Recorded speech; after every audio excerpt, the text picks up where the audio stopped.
Alors, ouais, c'est une très bonne question. En fait, c'est vraiment pour notre personnel. De fait, on travaille pas mal sur le.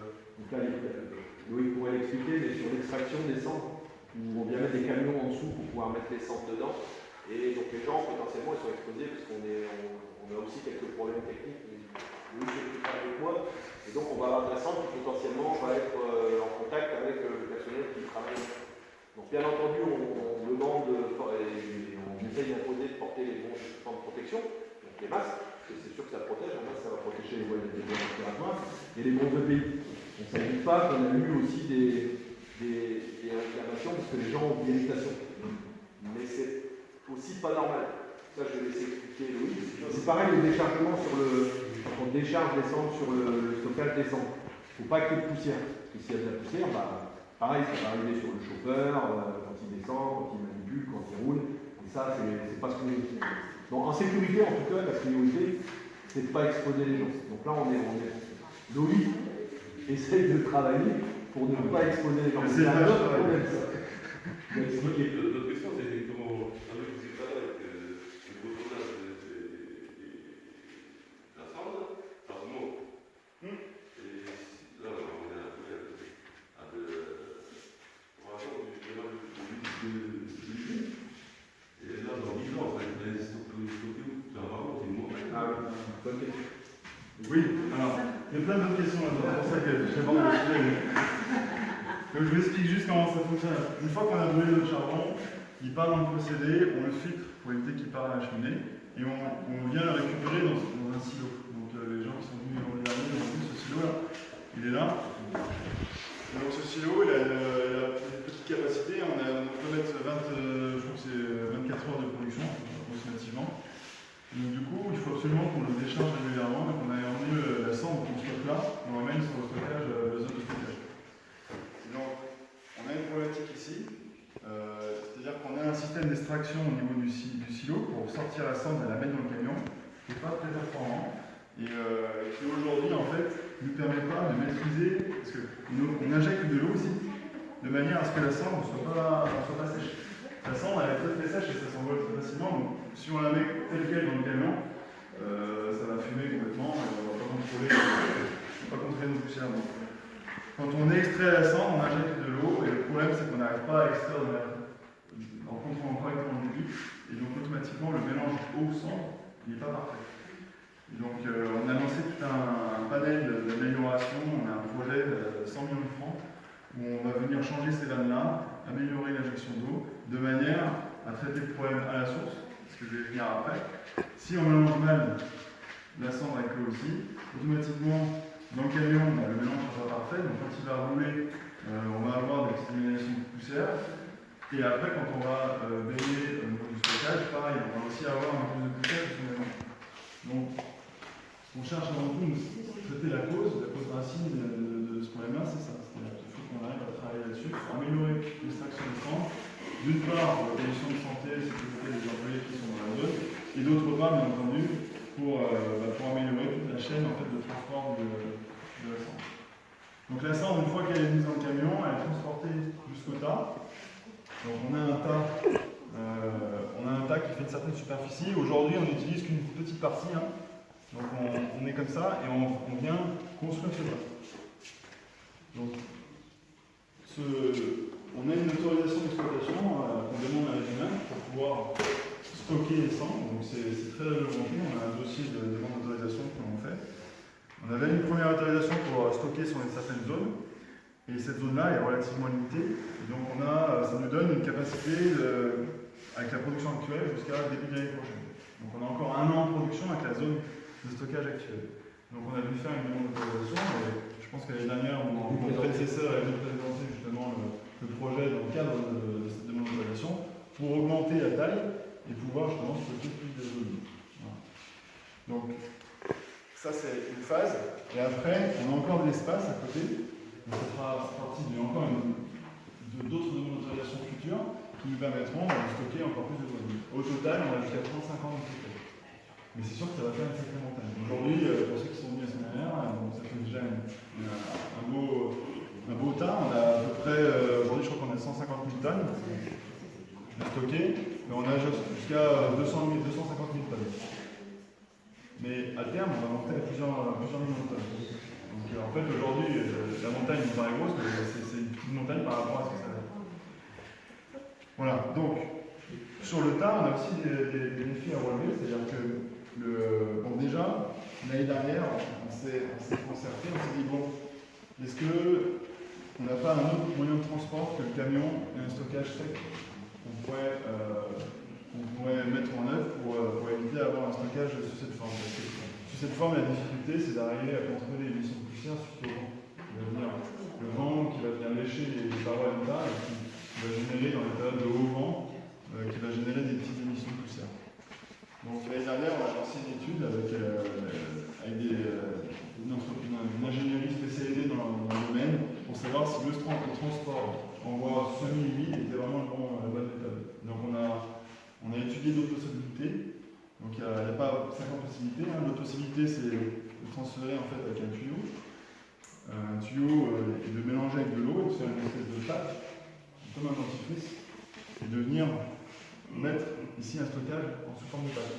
L'inconvénient de ce système-là, c'est que ça nécessite de faire un grand barrage, comme ça, de manière à contenir la pâte. Parce qu'en fait, même si elle va sécher, elle est structurellement, elle est beaucoup moins solide que ce qu'on est capable de faire avec la cendre actuellement. Et ça, bon, c'est faisable. Le problème, il y a plusieurs problèmes. Le premier problème, c'est que c'est pas donné comme installation. Ça empiète beaucoup du stockage parce qu'il faut construire des digues. Donc en termes de capacité de stockage à l'avenir, on a moins de capacité. Et le troisième problème, c'est bien sûr les risques inhérents au niveau environnemental en cas de rupture de digue. Ce qui s'est passé, je disais déjà tout à l'heure, au Brésil la semaine dernière. Si la digue elle casse, il y a tout qui se retrouve dans le monde. Donc, on a fini ces études-là l'année dernière, on s'est dit ok, on oublie cette solution et il faut qu'on se concentre là-dessus.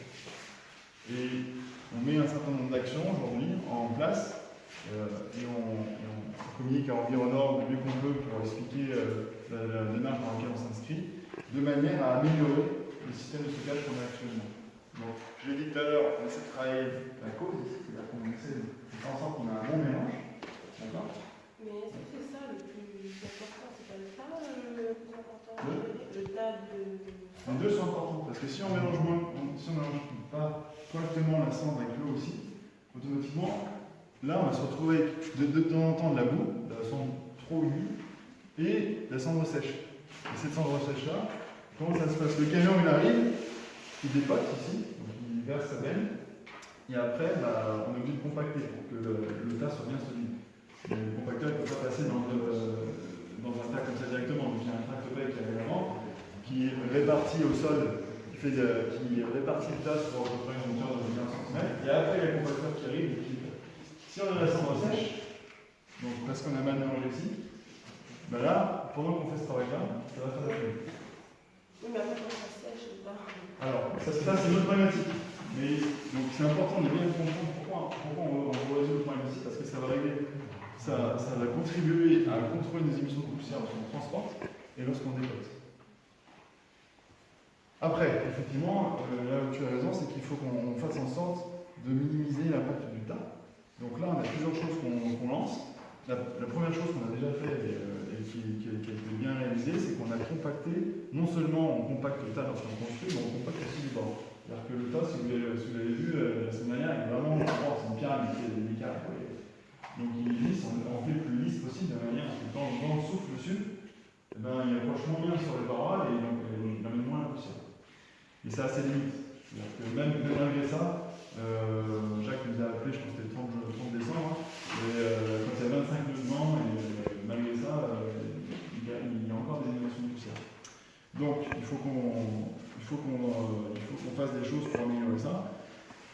Je ne vais pas rentrer dans les détails parce qu'on a une liste d'actions qui est longue comme ça, mais les principales qu'on va chercher à faire maintenant, au-delà du compactage des flancs, c'est on va réhabiliter déjà les flancs qui sont définitifs. C'est-à-dire même si le tas il va venir s'agrandir comme ça, et en hauteur, bon, et ben cet endroit-là, il ne va pas bouger.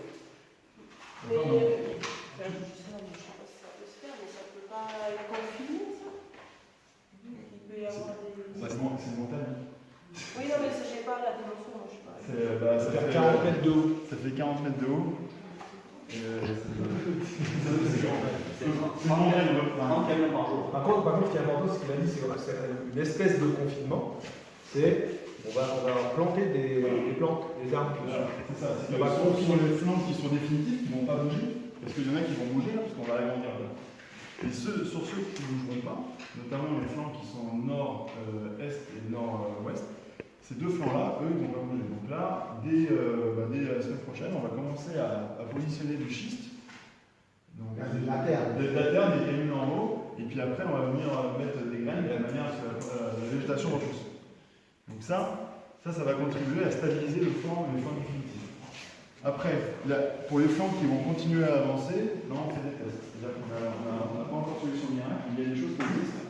Au-delà du compactage, on va essayer de projeter ce qu'on appelle une sorte de colle, l'adjuvant. Non, l'hydrosidine, on va le faire pour planter ici. Donc là, ça va faire de la végétation. Sur les flancs qui continuent à avancer, on ne va pas planter la végétation, parce que sinon ça va plus perturber dans la construction du tas. Ça pourrait affecter la stabilité structurelle du tas. Donc, on va essayer de projeter de la colle, c'est simplement un liquide en fait, qu'on projette en surface de manière à ce que le vent ait moins d'impact parce qu'il y a les chats. Et après, on a des procédures en place qui font que quand on a des hauts vents, donc on a une manchère sur la zone de stockage qui indique au chauffeur si le vent souffle fort ou pas. Et quand ça souffle fort, on arrête l'étalage de la cendre, déjà. Et les camions, malheureusement, on ne peut pas arrêter la production. Donc, les camions, eux, on fait une zone qui est, elle, abritée du vent. Et les camions, temporairement, pendant les périodes de haut vent, ils vont dépoter dans cette zone-là à la du vent. Voilà. Donc, c'est pas parfait encore. Mais on travaille dessus, on a un certain nombre d'actions. Et un dernier point aussi qui est important, c'est les camions. C'est-à-dire qu'aujourd'hui, on a des camions. On a testé plusieurs types de camions et on n'est pas satisfait avec les camions qu'on a. On a testé des camions l'année dernière qui étaient des camions avec des bennes, des semis classiques en fait, hein, avec des bennes avec de type agricole, des fonds poussants. Ça marchait, le problème c'est qu'ils ne sont pas fiables du tout. C'est des camions avec de l'électronique et ça fonctionne dans des conditions qui sont relativement très dures. Et donc les camions, au bout de 6 mois, ils sont tout le temps en panne. Donc on a mis ce qu'on appelle des articulés, donc ces camions qui travaillent sur nuit, donc qui sont faits pour travailler dans des conditions qui sont plus dures, plus robustes. Ça marche bien. Le problème, c'est qu'ils n'ont pas de fond poussant, ils sont pas équipés de bâches, donc ça nous impose d'autres mesures pour pouvoir contrôler la poussière lorsqu'on transporte. Et ça pose d'autres problèmes, c'est-à-dire que comme il n'y a pas de fond poussant, la cendre elle colle, et au bout d'un certain nombre de cycles, la benne elle se retrouve remplie de cendre. Le camion il n'arrive plus à décoller, donc on est obligé d'avoir un tractopelle pour gratter, et c'est pas idéal. Donc ce qu'on fait actuellement, c'est qu'on est en train de consulter, on est en train de voir avec les spécialistes, donc Caterpillar et les grands fabricants de camions, pour acheter 2 voire 3 camions qui sont conçus pour. Donc ça, notre objectif, c'est de les acheter dans les 2 mois qui viennent, pour qu'ils arrivent en fin d'année, donc on aura notre propre flotte de camions spécialisés, dédié en fait au transport de soins. Juste pour